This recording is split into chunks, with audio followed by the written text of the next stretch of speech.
بسم اللہ الرحمن الرحیم۔ السلام علیکم ورحمۃ اللہ وبرکاتہ۔ معزز ناظرین، پروگرام غیب کی دنیا جس کو آپ T V one dish network یا سلنگ انٹرنیشنل پر ملاحظہ فرما رہے ہیں، ڈاکٹر سید شہزاد مصطفیٰ آپ کی خدمت میں حاضر ہوں۔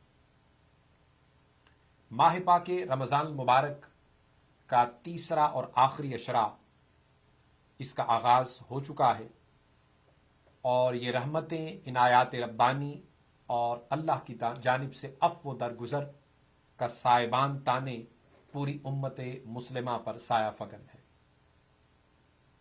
جس کے لیے آقا علیہ الصلاۃ والسلام کی امت کو عطا کردہ ایک خاص حدیث پاک، جس میں دعا بیان کی گئی کہ جب بھی لیلۃ القدر کو تم تلاش کرو تو اس کے آخری عشرہ میں کرو، اور جب تمہیں تلاش کرنے کے لیے موقع اللہ پاک عطا کرے اور اس کی توفیق سے بارگاہ سمدیت میں تم حاضر ہو تو یہ ضرور اللہ کی بارگاہ میں عرض کیا کرو، اللہم انک عفو تحب العفو فاعف عنا یا غفور یا غفور یا غفور۔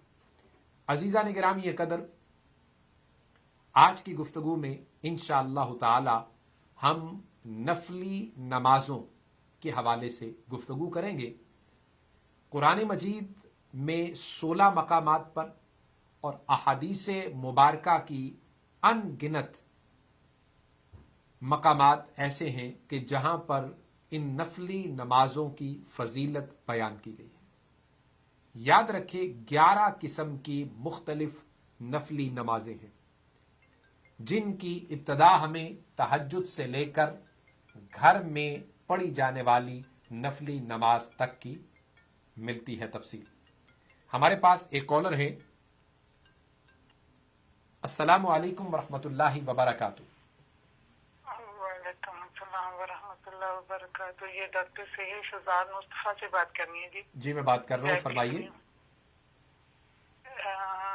وہ تو تقریر کر رہے ہیں تو آپ؟ جی میں بات کر رہا ہوں، آپ فرمائیے۔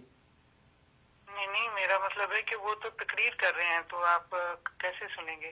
میں ان سے بات کرنا جی ہمارا جو پروگرام ٹی وی پہ چل رہا ہوتا ہے وہ تھوڑا پیچھے ہوتی ہے، نشریات جو چل رہی ہوتی ہے، تو فون پہ آپ ڈائریکٹ لائیو ہو جاتے ہیں فوری طور پہ، لہٰذا ٹی وی کی آواز بند کر دیں اور آپ اپنا سوال کریں۔ ٹی وی کی آواز بند ہے۔ میں نے یہ پوچھنا تھا کہ میری بیٹی کی عمر 33 سال ہے اور اس کے رشتے بے انتہا آئے، کہیں بات نہیں بنتی، تو اس کے لیے کوئی وظیفہ چاہیے تھا۔ آپ اپنی بیٹی کے لیے روزانہ عشاء کی نماز کے بعد سورہ ممتحنہ 3 مرتبہ، جی سورہ ممتحنہ 3 یہ مرتبہ کون سے پارہ میں ہے؟ سوری، یہ کون سے پارہ میں ہے؟ 28 پارے میں آئے گی. 20 ممتحنہ. اچھا اچھا، کتنی بار؟ روزانہ 3 مرتبہ عشاء کی نماز کے بعد پڑھیں، اول آخر درود پاک پڑھ کے ان کے لیے دعا بھی کریں اور پانی پہ دم کر کے انہیں پلائیں بھی. اور اس کے علاوہ سورہ احزاب، یہ تھوڑی اس سے بڑی سورہ ہے، سورہ احزاب، یہ فجر کے بعد 1 مرتبہ پڑھ کر اول آخر درود پاک پڑھ کر آپ ان کے لیے دعا بھی کریں اور پانی پہ دم کر کے انہیں پلائیں بھی. انشاءاللہ تعالی اللہ رب العزت سبب پیدا فرما دے گا. ایک سیکنڈ مفتی صاحب، میں نام لکھ لوں، بھول نہ جاؤں. ایک سیکنڈ. سورۃ احزاب فجر کے بعد اور ممتحنہ عشاء کے بعد. ممتحنہ، وہ ممتحنہ 3 بار اور سورۃ احزاب کتنی بار؟ 1 مرتبہ. 1 مرتبہ. ایک بار. اور سورۃ ممتحنہ پڑھنی ہے رات عشاء کے بعد، اور سورۃ احزاب کتنی بار؟ یہ 1 ہی مرتبہ فجر کے بعد. فجر کے بعد. تو یہ تو نہیں پتہ کیا جا سکتا کہ کوئی رکاوٹ کیوں ہے یا کس طرح، یہ پتہ کیا جا سکتا؟ اس کے لیے آپ میرے پرسنل نمبر پہ پروگرام کے بعد کال کر سکتے ہیں 646-552-6186 پہ. اسکرین پہ یہ نمبر بھی آ رہا ہوگا، آپ اس پہ پروگرام کے بعد کال کر سکتے ہیں. اسکرین پہ نمبر تو خیر ابھی وہ یہی آ رہا ہے جو جس پہ میں نے کیا ہے، تو لیٹر میرے خیال میں آ جائے گا نمبر آپ کا. جی بعد میں جب آئے تو آپ اس پہ کال کر لیجیے انشاءاللہ. ہاں چلیں ٹھیک ہے، جزاک اللہ. جی بہت شکریہ. عزیزان گرامی قدر، قرآن مجید کے اندر میں ذکر کر رہا تھا 16 مقامات پر نفلی نمازوں کے فضائل، اور احادیث پاک کے اندر 11 قسم کی نفلی نمازیں بیان کی گئی ہیں، جس کا آغاز تہجد سے لے کر اشراق سے لے کر دوحا یعنی چاشت اور اوابین سے لے کر آگے انشاءاللہ تعالی یہ چلتا ہے. قرآن مجید کا فقط ایک مقام سورہ سجدہ کی آیت نمبر 16 میں اللہ رب العزت نے فرمایا تتجافا جنوبہم عن المضاجع یدعون ربہم خوفا وطمعا. ہمارے پاس ایک کالر ہے. السلام علیکم ورحمۃ اللہ وبرکاتہ. وعلیکم السلام ڈاکٹر صاحب، معظم عرض کر رہا ہوں. جی فرمائیے. ڈاکٹر صاحب ایک تو سوال ہے چھوٹے ہوتے، آج کل یہ جو وبا، تھوڑا سا آپ ذرا اونچی بولیں گے، تھوڑا سا اونچی بولیں گے. اچھا، جی میں پوچھنا چاہ رہا تھا کہ جو آج کل یہ وبا کی وجہ سے مسجد وغیرہ میں جانا نہیں ہو رہا، اور پھر یہ بھی عید بھی آ رہی ہے، تو اس سلسلے میں پوچھنا چاہ رہا تھا کہ رمضان میں اگر مسجد میں نہیں جا سکتے تو اعتکاف میں گھر میں کیا جا سکتا ہے کیا؟ اور دوسرے یہ کہ عید کی نماز کا کیا گھر میں ہو سکتی ہے اگر خاندان کے کچھ لوگ اکٹھے ہو جائیں تو ایک آدمی خطبہ دے دے، یا کیا کرنا چاہیے اگر ہو سکتی ہے تو اس کے بارے میں ذرا بیان فرمائیے گا. جی بہت شکریہ. جی معظم بھائی، آپ نے جو سوال کیا ہے یہ بڑا اہم سوال ہے.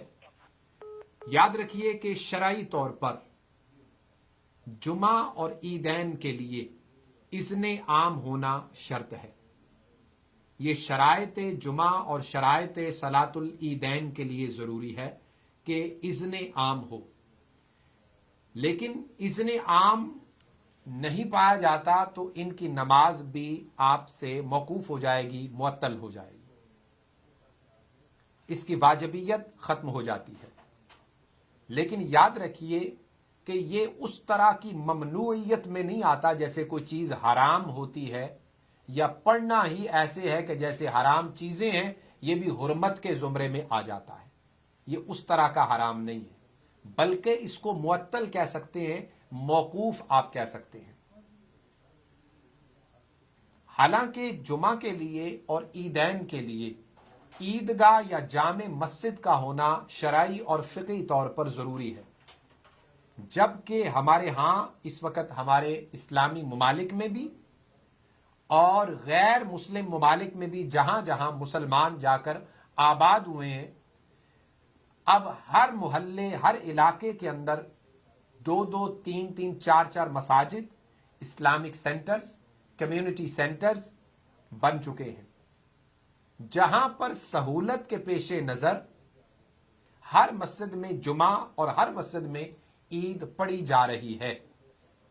جس کو کوئی بھی عالم دین اور مفتی فتویٰ لگانے کے لیے تیار نہیں ہے کہ وہاں پہ جمعہ نہیں ہوتا، وہاں پہ عید نہیں ہوتی، لہٰذا وہاں پہ جمعہ کی بھی سہولت کے پیش نظر اجازت دی گئی ہے اور وہاں پہ عیدین کی نمازیں بھی ہوتی ہی ہیں.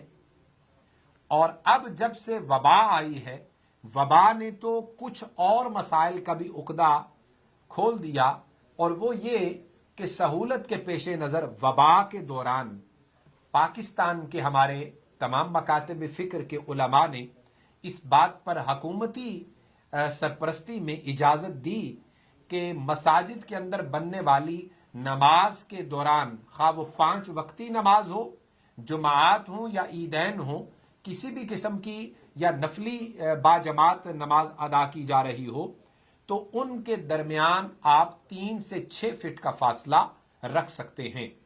حالانکہ صفوں کا ترتیب دینا اور کندھے سے کندھا ملانا جماعت کے واجبات میں شامل ہے. تو عزیزان گرامی قدر، جتنی میں نے یہ تمہید آپ کے سامنے بیان کی کہ محلے کی تمام مسجد میں یا جامع مسجد کو چھوڑ کر ان تمام مساجد کو جب جامع کا درجہ دے کر جمعہ کی نماز کی اور عیدین کی نماز کی سہولت کے پیش نظر اجازت دی جا سکتی ہے، تو گھروں میں جو لوگ فیملیز، بچے یا 2-4 قرب و جوار کے اہل گھر مل کر نماز گھروں میں ادا کر لیتے ہیں تو وہ ادا کر لیں، لیکن ساتھ جمعہ کے احتیاط الظہر ضرور ادا کریں. اسی طرح عیدین کی نمازیں یہ واجب ہوتی ہیں، واجب نماز کی قضا نہیں ہوتی، لہٰذا اگر چند لوگ مل کر ایک جگہ مقرر کر کے وہاں پہ ادا کر لیتے ہیں تو وہ آپ اطمینان قلبی کے پیش نظر اس کو ادا کر سکتے ہیں. لیکن پہلی بات جو میں نے کہی وہ یہ کہ اذن عام نہ ہونے کی بنا پر جمعہ اور عیدین کی نمازیں فقہی اور شرعی طور پر معطل اور موقوف ہیں آپ سے. اب رہا اسی طرح مسئلہ اعتکاف، چونکہ مساجد اور اسلامک سینٹرز تو آج کل بند ہیں، لوگ وہاں پہ اعتکاف کرتے تھے، تو اعتکاف کی شرائط کو اگر آپ گھر میں پورا کر سکتے ہیں تو سہولت کے پیش نظر آپ گھر میں بھی اعتکاف سنت کر سکتے ہیں. لیکن اگر وہ تمام شرائط جو مسجد میں رکھی جاتی ہیں مرد حضرات کے لیے، وہ اگر آپ گھر میں بھی مقرر کرتے ہیں اور انہیں کو فالو کرتے ہیں اور آپ گھر میں وہ کر سکیں تو پھر آپ گھر میں بھی کر سکتے ہیں. بہت شکریہ. عزیزان گرامی قدر، میں نے قرآن مجید کی آیت کریمہ سورہ سجدہ سے نفلی نمازوں کے حوالے سے بیان کیا کہ اللہ رب العزت کو وہ بندے بڑے محبوب اور پسند ہیں جن کے پہلو اپنے بستروں سے جدا رہتے ہیں اور اپنے رب کو خوف اور امید کی ملی جلی کیفیت میں پکارتے رہتے ہیں.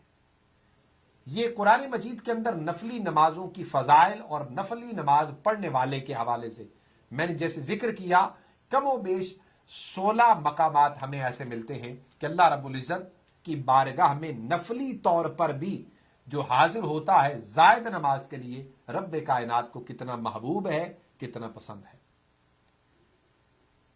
حضرت سیدنا ابی ہریرہ رضی اللہ تعالیٰ عنہ روایت کرتے ہیں، آپ فرماتے ہیں صلاۃ التہجد کی فضیلت بیان کرتے ہیں، فرماتے کہ رسول اکرم صلی اللہ علیہ وسلم نے ارشاد فرمایا. ہمارے پاس ایک کالر ہے. السلام علیکم ورحمۃ اللہ وبرکاتہ. السلام علیکم.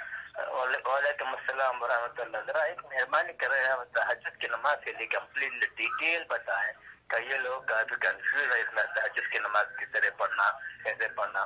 بہت لوگ ویٹ کرتے ہیں پورا رات، جمعہ نماز فجر کی نمازیں پڑھ لیتے ہیں تہجد کی نماز. بہت لوگ ایسے ہیں کہ سو کے اٹھتے نہیں، اٹھتے فوراً.